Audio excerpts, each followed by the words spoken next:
when a Kickstarter campaign moves from concept to funding to producing an actual product. It's pretty inspiring. It's one thing to have a good idea.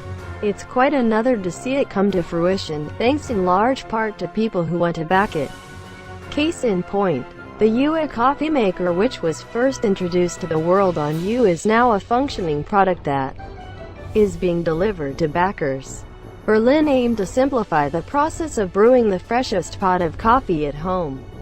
The inventors built a machine that roasts and grinds beans and then brews a pot of coffee.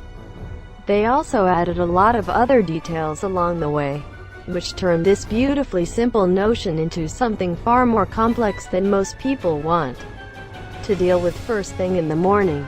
To be fair, when the Berlin works, it performs its tasks exactly as advertised. Our summation is that it works as promised 90% of the time.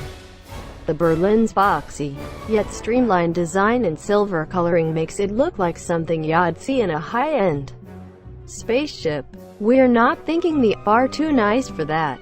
The largest area on the front of the machine is a black touchpad that features a scan area and an unraised, circular button comprised of dots. As such, it would probably fit in perfectly with a modern-style kitchen rather than one that's shabby chic. Speaking of fit, the Berlin is big, measuring 19.5 inches high, 10 inches wide, and 9.5 inches deep. It doesn't fit under a standard kitchen cabinet. You'll need to find a spot on your counter that doesn't have cabinets above it. In our case, we ended up placing it by the sink, which wasn't ideal, as it cut into the space reserved for drying dishes.